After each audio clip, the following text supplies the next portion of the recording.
The Path to Paper Sun by Grant Dinh. Louis Sher Kim, Paper Sun by Barbara D. Krasner. The Path to Paper Sun by Grant Dinh. Most of the Chinese workers who came to the United States in the mid-1800s were men. Half of them were married, with wives, and sometimes children, who had been left behind in China.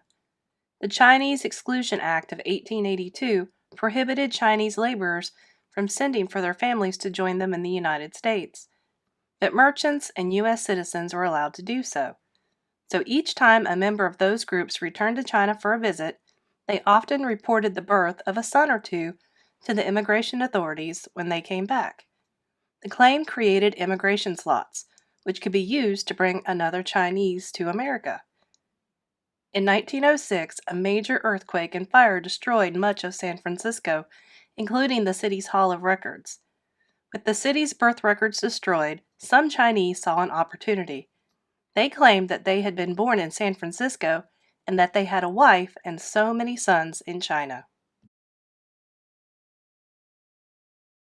Sometimes the son was truly related, and sometimes the son might be a nephew or another relative.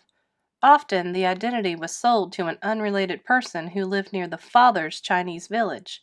When a paper son bought on identity, he also purchased a coaching book or notes that provided both the questions and answers that might be asked during immigration processing. The paper son's job was to memorize the answers. Paper son documents were worth thousands of dollars.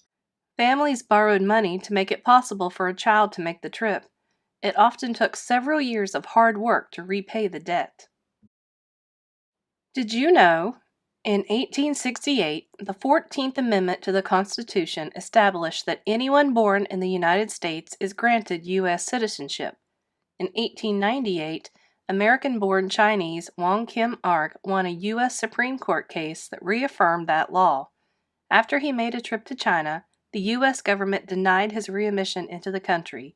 He appealed his case, and his birthright citizenship was upheld. Louis Sher Kim, Paper Sun by Barbara D. Krasner. 14-year-old Louis Sher Kim arrived at the Angel Island Immigration Station from Guangdong Province, China in 1916. He had traveled alone on a journey that took nearly a month to cross the Pacific Ocean. He had little schooling, no job skills, and no place to live, and he did not speak any English. Yet his family pinned all their hopes on him to become a success in America. His father made sure he even looked American in his passport photograph by making him wear a suit and tie. But Louis Sher Kim really had two fathers, or so it seemed. The Chinese Exclusion Act, in effect from 1882 to 1943, stopped all Chinese laborers from entering the United States. Only diplomats, merchants, students, teachers, visitors, and those claiming U.S. citizenship were able to enter from China. To get around the law, many immigrants from China claimed to be related to a merchant or a U.S. citizen, on paper only. Louis Sher Kim, age 14. Louis Sher Zhong, paper father to Sher Kim. Angel Island Immigration Station might have looked like this when Sher Kim arrived as a child. Sher Kim became a paper son of Louis Sher Zhong in America. Sher Zhong was a U.S. citizen born in San Francisco who frequently traveled to China. Sher Kim's father made arrangements to have Sher Zhong claim Sher Kim as his son. In the village where their two families lived, only 2 houses away from each other, everyone was related. Sher Zhong had known Sher Kim since birth. At Angel Island, officials detained Sher Kim. They interrogated him and Sher Zhong. They asked question after question about their family history and their village layout. Once satisfied with the answers, Sher Kim was allowed entry to America. He received his certificate of identity, which stated he was admitted as the son of a native. Sher Kim's wife and children were detained at Angel Island. When Sher Kim was 20 years old, his real father wrote him a letter from China. "Dear number 1 son," the letter began, referring to Sher Kim as the eldest son. It is time to come home. Now considered a son of a native, Sher Kim could visit his village in China and know that he would be readmitted into the United States. He arrived in China on a Tuesday. He was married on Saturday to a woman chosen by his parents and whom he had never seen before.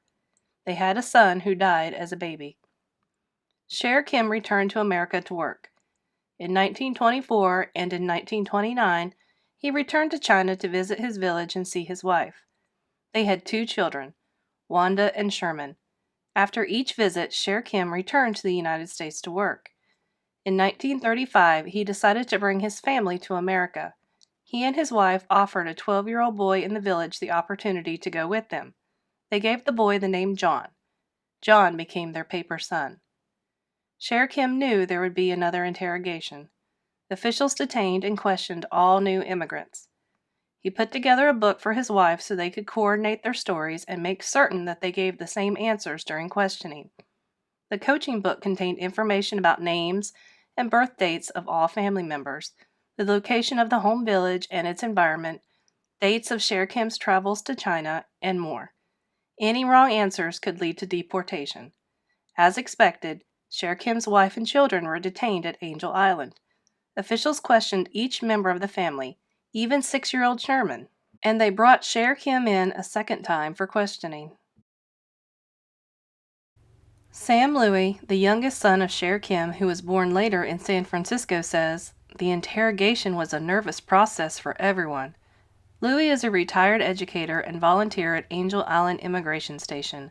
In July 2015, the Angel Island Immigration Station Foundation hosted a Family History Reunion Day event.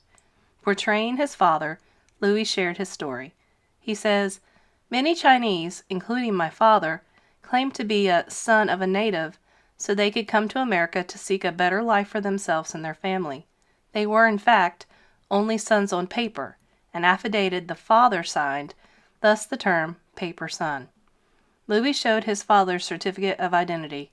He explains that for Sher Kim to claim his birth record, he had to find 2 witnesses who would testify that they knew him as a child. Louie says, "The witnesses had to be white because Chinese were not trusted." Sher Kim had a twin paper brother, but when the 2 boys were placed next to each other, it seemed clear that they were not twins at all. Sher Kim was much taller. The twin was deported back to China, where he died 2 years later. Some Chinese scholars estimate that 80% of Chinese in America had a paper son in their family history, Louie adds. "I knew as a child growing up that I was never to reveal to others that my father was a paper son for fear that we might all get deported." The lack of resemblance between Sher Kim left and his twin brother made officials determine that they were not related. Sher Kim's certificate of identity makes note of a pit over left eyebrow under physical marks and peculiarities. Louie says, "Many of my friends and relatives said their parents never talked about their immigration experiences either. I suspect those experiences were painful, something they would rather forget." Sam Louie shares his family story as a volunteer at the Angel Island Immigration Station.